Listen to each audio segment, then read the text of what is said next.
Airline industry में inter करना हर किसी के बस की बात नहीं है, लेकिन फिर भी एयरलाइन इंडस्ट्री में इंडिया में जितने प्लेयर्स हैं सारे के सारे कुछ ना कुछ तरीके से परेशान ही है। इंडिगो के अलावा एक भी कंपनी प्रॉफिट में नहीं है। एयर इंडिया हजारों करोड़ के कर्जे में डूबी है। स्पाइस जेट पे से लोगों को भरोसा उठ चुका है। बाकी बची Go Air, Vistara, air Asia profit में ऑलरेडी नहीं है। इंडिया वर्ल्ड की थर्ड लार्जेस्ट एविएशन मार्केट है, जो बहुत ज्यादा कॉस्ट सेंसिटिव है, क्योंकि यहाँ लोग 100 रुपए के डिफरेंस के कारण भी एयरलाइंस को चेंज कर लेते हैं। एविएशन सेक्टर उन सेक्टर्स में थे जिनको सबसे ज्यादा नुकसान हुआ है कोविड के कारण, और ऐसे समय में इंडिया के एविएशन सेक्टर में 3 बहुत इंपॉर्टेंट चीजें हो रही है। पहली है टाटा ग्रुप एयरलाइन, जिसमें मिल चुकी है एयर इंडिया, जिसमें पहले से विस्तारा और एयर एशिया थे। दूसरी है आकाशा एयर का लॉन्च होना अगस्त में, और तीसरी है जेट एयरवेज का वापस आना सितंबर में। ये तीनों चीजें इंडिया के एविएशन सेक्टर को पूरी तरह से बदल के रख सकती है। इस चैनल पर हर दिन इंफॉर्मेटिव शॉर्ट्स वीडियोस आते रहते हैं, इसलिए सब्सक्राइब जरूर कर दीजिए। इस छोटे से वीडियो में हम बात करेंगे आकाशा एयरलाइंस के बारे में। आकाशा एयरलाइंस ऐसा क्या करने वाली है कि राकेश झुंझुनवाला ने ऐसे मार्केट कंडीशन में इतना बड़ा रिस्क लिया है।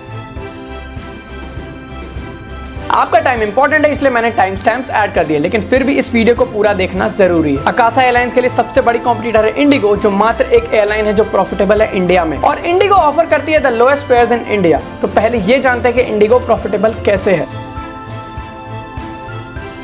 इंडिगो जब मार्केट में आई तो लो एयरलाइन फेयर्स का कोई कॉन्सेप्ट नहीं था, सिर्फ अमीरों की बस की ही बात थी एयरलाइन में ट्रैवल करना। लेकिन इंडिगो ने ऑफर किया the lowest fares with the best class service. IndiGo ने आकर पूरे एयरलाइन इंडस्ट्री को डिसरप्ट किया। अच्छी सर्विस और लो फेयर्स होने के कारण इंडिगो एक्सपैंड करती गई और प्रॉफिटेबल हो गई, क्योंकि वो लोग अपने हर एक फ्लाइट को फुल कैपेसिटी में ऑपरेट कर रहे थे। इंडिगो ने शुरू से ही एयरबस 320 सीरीज के एयरक्राफ्ट को यूज किया, जिसका फायदा यह हुआ कि उन्हें अलग अलग तरह के मेंटेनेंस के पार्ट्स भी नहीं रखने पड़े और अलग अलग स्टाफ भी नहीं रखने पड़े अलग अलग कंपनी के। कोविड के बाद इंडिगो भी लॉसेस में चली गई, लेकिन उन्होंने एक क्वार्टर में प्रॉफिट जनरेट किया, जहां बाकी एयरलाइंस सालों से लॉस में ही चल रही है। इंडिगो के प्रॉफिट्स के पीछे सबसे बड़ा रीजन है sales and lease back model. एक एयरक्राफ्ट की वैल्यू होती है $100 मिलियन, लेकिन जब आप बल्क में ऑर्डर प्लेस करते हैं, मतलब 100-200 एयरक्राफ्ट की ऑर्डर प्लेस करते हैं, तो आपको 50% तक का डिस्काउंट मिल जाता है। इंडिगो ने यही किया। उन्होंने 2005 में 100 और 2011 में 180 एयरक्राफ्ट का ऑर्डर प्लेस किया, और लास्ट टाइम 2019 में उन्होंने प्लेस किया है massive order of 300 aircraft value $33 billion.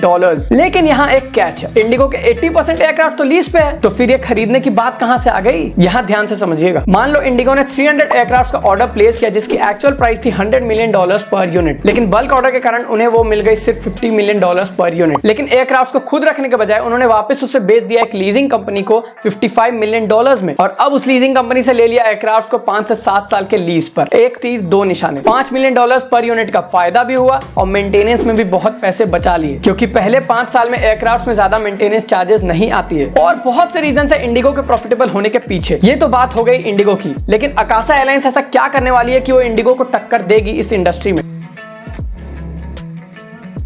पहली, sales and lease back model, same as IndiGo. Akasa ने भी ग्रिफिन ग्लोबल एसेट्स के साथ 72 न्यू बोइंग 737 मैक्स 8 एयरक्राफ्ट का ऑर्डर प्लेस किया है, जिसमें से 3 एयरक्राफ्ट की डिलीवरी हो चुकी है और मार्च 2023 तक 18 एयरक्राफ्ट हो जाएंगे। इस मॉडल के फायदे मैंने इंडिगो के साथ आपको बताए ही, वही सेम यहाँ भी अप्लाई होती है। सेकंड स्ट्रेटजी, इंडिगो के केस में बल्क ऑर्डर प्लेस करने के कारण उन्हें मिला 50% डिस्काउंट, लेकिन आकाशा ने ऐसा कोई बल्क ऑर्डर प्लेस नहीं किया है। तो फिर जहां इंडिगो को एयरबस A320 neo $49 मिलियन पर मिला, वहीं आकाशा को बोइंग 737 मैक्स 8 सिर्फ $47 मिलियन पर मिल गया। लेकिन कैसे? अच्छा, आप याद कीजिए 2018-19 में बोइंग के 2 737 मैक्स एयरक्राफ्ट क्रैश हो गए थे, जिसमें 346 पैसेंजर्स की जान भी चली गई थी।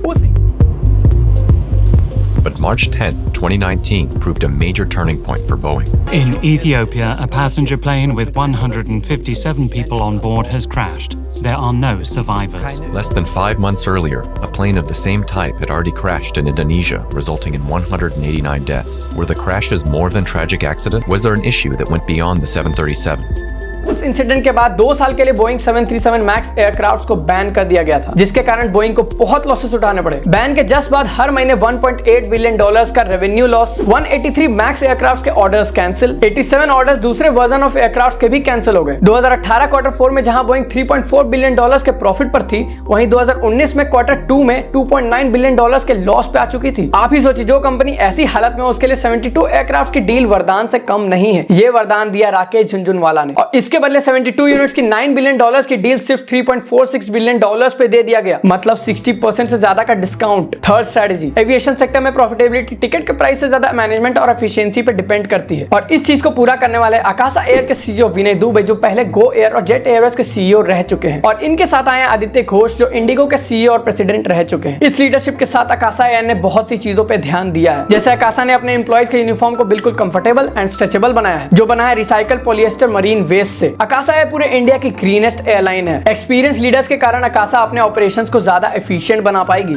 फोर्थ स्ट्रेटजी, आकाशा जो एयरक्राफ्ट यूज कर रही है वो 20% तक फ्यूल एफिशिएंट है बाकी एयरक्राफ्ट के मुकाबले, और इसमें CO2 एमिशंस भी बहुत कम है। जहां मैक्सिमम एयरबस के एयरक्राफ्ट में 180 सीटिंग कैपेसिटी होती है, वहीं बोइंग 737 मैक्स 8 में 189 सीट्स है, और मैक्स 200 में 200 सीट्स है। अगर एक टिकट की प्राइस 5000 है तो वन साइड जर्नी में 1 लाख की रेवेन्यू बढ़ जाती है। अब आप डिवाइड करें 1 लाख को 20 से, मतलब 500 रुपीज पर पैसेंजर की डिस्काउंट ऑलरेडी बन गई। फिफ्थ स्ट्रेटजी, आपने इंडिगो में ट्रैवल किया होगा तो आपने नोटिस किया होगा आपको फूड ऑप्शंस बहुत कम मिलते हैं, लेकिन आकाशा लेके आई है द आकाशा कैफे, जिसमें इन्होंने वाइड रेंज ऑफ वैरायटीज दी है। इसमें आप किसी भी तरह के मील को प्री बुक कर सकते हो, और रेडी टू ईट के ऑप्शंस भी बहुत ज्यादा है। अब आपको एक बात तो पता ही होगी कि फ्लाइट में 50 रुपए वाली मैगी 200 रुपए में मिलती है, तो इतने रेंज में फूड से आने वाले प्रॉफिट्स बहुत बढ़ जाएंगे। एक पैसेंजर अगर 200 रुपए खर्च करता है इंडिगो में, तो आकाशा में 300-400 रुपए जरूर करेगा। सिक्स स्ट्रेटजी, आकाशा मेनली फोकस करने वाली है 2 टायर और 3 टायर सिटीज के ट्रेवल्स में, जो आते हैं गवर्नमेंट के उड़ान स्कीम के अंदर, जिसमें लोगों को और एयरलाइंस को दोनों को सब्सिडीज मिलेगी। आकाशा ज्यादातर छोटे एयरपोर्ट्स को यूज करेगी अपने पार्किंग और मेंटेनेंस के लिए, क्योंकि वहां पर चार्जेस बहुत कम होते हैं। इन सब स्ट्रेटजीज को यूज करके आकाशा बनी है अल्ट्रा लो कॉस्ट कैरियर, तो इसलिए आपको seat selection charges, baggage fees, food वगैरह के लिए पैसे देने पड़ेंगे, लेकिन टिकट सस्ते ही रहेंगे। इतना कुछ करने के बाद बहुत आसान होगा ना आकाशा के लिए प्रॉफिटेबल होना? नहीं, ऐसा नहीं है। इंडिगो अकेले इंडिया में 58% मार्केट शेयर पर है, और टाटा ग्रुप एयरलाइंस को मिला दे तो 80% पार हो जाती है। जेट एयरवेज भी रीलॉन्च होने वाली है, और इंडिगो के एफिशिएंसी के बारे में सब जानते ही हैं, तो आकाशा के लिए इस मार्केट को जीतना इतना आसान नहीं होने वाला है। मार्केट में कंपटीशन बहुत बढ़ने वाली है, इसलिए आगे वाला समय बहुत मजेदार होने वाला है। लेकिन इन सब के बीच एक पार्टी है जो हमेशा फायदे में ही रहेगी,